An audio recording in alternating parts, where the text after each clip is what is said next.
Steel and spray mark dawn as the longliner leaves port, targeting reef slopes where stonefish hide. On deck, gloves tighten and hooks are counted twice, because mistakes travel miles along a main line.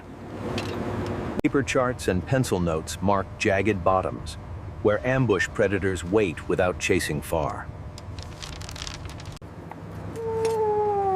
Bait is cut clean and threaded fast, keeping scent strong before hooks touch water. Hooks hang in ordered rows, and the drum turns steadily, like a quiet machine before work begins. Weighted sections are staged carefully, because rock contact must stay near bottom without snagging hard. The first buoy slides out, and spacing becomes everything on a longline set. One man feeds the line while another checks clips, keeping tension smooth and predictable. The set continues in rhythm, and every baited hook disappears with a controlled splash. The last section goes overboard, and coils are reset clean for the haul to come. Below, the main line settles along dark rock, and bait drifts slowly in a thin current. Hooks sway inches above stone, designed to tempt bottom feeders without dragging and snagging. Current tightens gangins into line, keeping scent trails steady across the ledge. Back on deck, the hauler is checked again, because retrieval punishes every loose bolt. The vessel holds position near the set, watching buoys stay aligned in chop. Inside, a brief log is written by hand, because timing controls bait strength. Coils are laid straight and dry, because a kink can snap hard under load. Down below, bait frays slightly on hooks, and the bottom stays silent for now.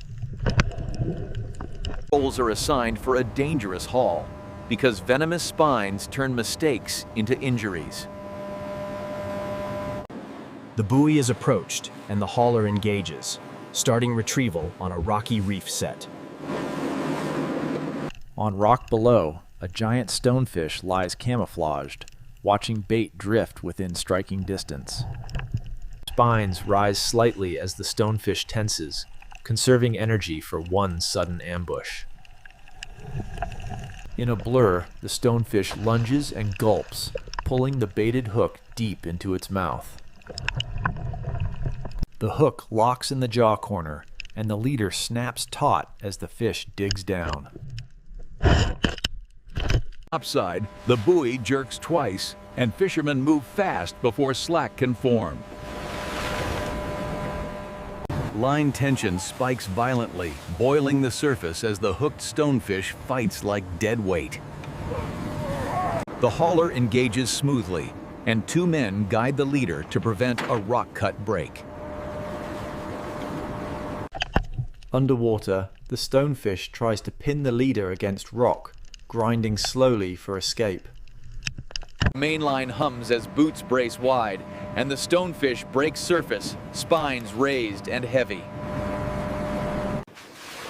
A giant stonefish breaks the surface and flops aboard, forcing instant spine-safe control. With the fish pinned, the leader is kept tight, preventing a last twist from freeing the hook. The hook is backed out carefully, and the fish slides into an iced bin without drama. Next gangin rises, bait still intact, hinting more stonefish may be riding this line. Below, another stonefish shifts on gravel, tracking a fresh bait that drifts too close. The fish inhales hard, and the hook seats instantly, turning camouflage into pure force. Surface chop explodes beside the hull as the second hooked stonefish surges upward under strain. Two men coordinate gaff and cradle tools, keeping the fish from whipping spines across legs. The fish is guided railside, and the leader stays straight to avoid a sudden slack escape. A controlled lift brings the stonefish onto deck, and boots shuffle back from spines. Ice closes over the catch, and the line keeps coming, promising a bigger final fish. A massive stonefish erupts in a violet deck thrash, and the crew locks down spines first. The leader is kept straight, and the hook is removed cleanly without showing any blood. Another gangin rises, and bait is replaced fast, keeping the line productive between hits. Underwater, the biggest stonefish of the set shifts forward, drawn by a thicker scent trail. The strike is brutal and close, and the hook plants in the jaw corner immediately. Topside, the main line loads up, and the hauler motor tone drops under heavy resistance. The fish stays low and stubborn, forcing slow retrieval to prevent a leader snap. A violent surface boil erupts beside the hull as the giant stonefish surges against the hull. The leader comes into view, and the crew shifts to long tools, anticipating venomous spines. Just under the surface, the fish rolls once, and the hook remains seated in place. A controlled lift brings the fish railside, and the cradle catches it before spines can whip. The fish slams deck once, and boots shuffle back as spines rise like needles. The leader is pinned straight, and the hook is backed out cleanly in one careful motion. A final violent thrash hits the bin rim, and the crew locks the lid fast. With the biggest fish iced, the line keeps rising, and smaller stonefish follow behind. Underwater, the line clears rock, and empty hooks show how quickly ambush bites happened. Back on deck, coils stack neatly, and the crew keeps pace to finish before weather shifts. The last buoy comes aboard, closing the set, and the deck finally breathes again. Iced bins are checked and topped, ensuring the catch stay cold and safe from spines. A brief quiet settles, and the crew counts bins, knowing this landing will pay big. The deck is rinsed clean with seawater only, keeping work areas safe and uncluttered. In the hold, ice and insulated walls lock in cold, preserving white flesh and firm texture. On deck, the crew celebrates beside a piled haul of giant stonefish packed for port. Dock lines tighten, and port crews move iced stonefish first, because venom demands careful handling. Insulated bins roll to the crane lane, staying closed to keep cold and prevent spine accidents. Weights are recorded by hand, confirming a high-value venomous landing without any on-screen digital UI. Safety cones and long tools keep hands away, even in port, where one slip becomes serious. A sealed paper lot sheet follows each bin, keeping traceability simple and non-digital. Forklift stage bins at the receiving door, and the port handoff becomes a factory clock. Doors close behind the load, ending the pier phase and starting controlled indoor processing. Receiving rinses bins and stations warnings, because stonefish spines change every movement rule. Spines are clipped and contained first, removing the hazard before any fillet work begins.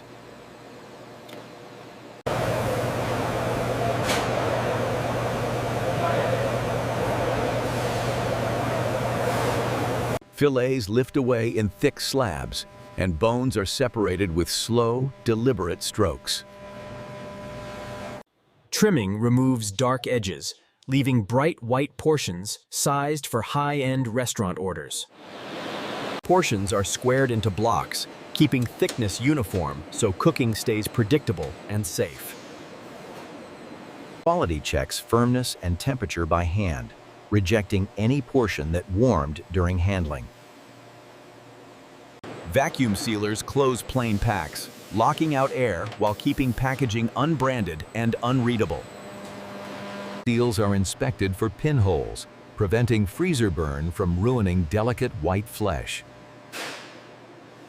Plain cartons are formed and filled, keeping every surface free of logos, codes, and brands. Lot sheets fall of cartons by hand, keeping traceability simple without any screen overlays. Finished cartons move to an internal chilled lane, staying inside the plant before logistics begins. Final counts are matched to paper, preventing one missing carton from breaking the chain.